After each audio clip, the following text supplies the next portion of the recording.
Hello, আসসালামু আলাইকুম সবাইকে। কেমন আছেন আপনারা সবাই? অবশ্যই ভালো আছেন। আজকে আমি সকালবেলা বিরিয়ানি নিয়ে এসেছি। কারণ বিরিয়ানি কিসের জন্য রান্না করতেছি, কেন রান্না করতেছি সেটা আপনাদেরকে জানাবো। আজকে আমরা সবাই প্ল্যান করেছি যে বিরিয়ানি রান্না করব বাসার সবাই। এজন্য আমরা বিরিয়ানি রান্না করতেছি। পিকনিকের মতোই বলতে পারেন এটা। আমার এটা কাকা সে বিরিয়ানি রান্না করতেছে। মাংসগুলো ভালোভাবে কষাইতেছে। মাংস হচ্ছে 15 কেজি, চাল হচ্ছে 10 কেজি। এই হচ্ছে 25 কেজি বিরিয়ানি রান্না করবে।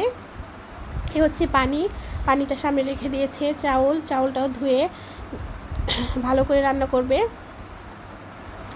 আসলে কি কখন আমরা কি করে মানে সবাই প্ল্যান করি যে পিকনিক করব, এর জন্য বিরিয়ানিটা হঠাৎ করে আমরা প্ল্যান করলাম যে বিরিয়ানি রান্না করি। বিরিয়ানির জন্য এখানে সস, সরিষার তেল, আদা বাটা, মশলা, লবণ, কাঁচামরিচ, গুঁড়া দুধ, বিরিয়ানি প্যাকেট সব কিছু এখানে রেখে দিয়েছি।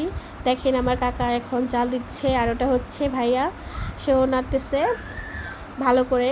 ও অনেক মানে রান্নাটা অনেক বেস্ট হয়।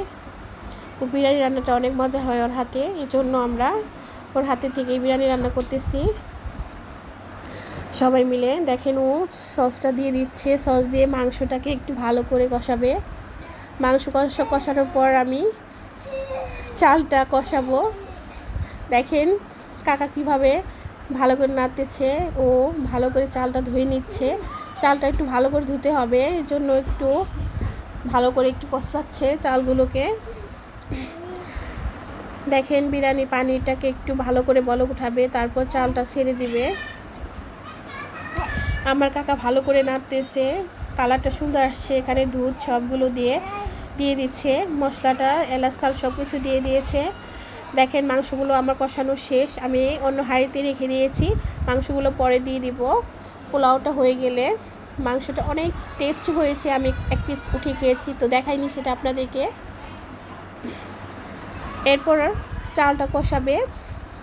দেখেন সবগুলো কাঁচামরিচ এগুলো রেখে দিয়েছি, এগুলো সব কিছুই চালের মধ্যে দিয়ে দিবে। দেখেন বাচ্চারা খেলা করতেছে, দেখতেছে।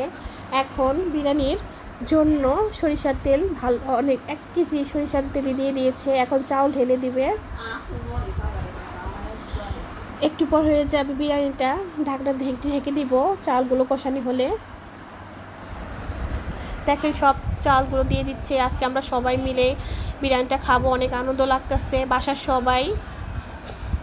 আসসালামু আলাইকুম, সবাইকে ধন্যবাদ।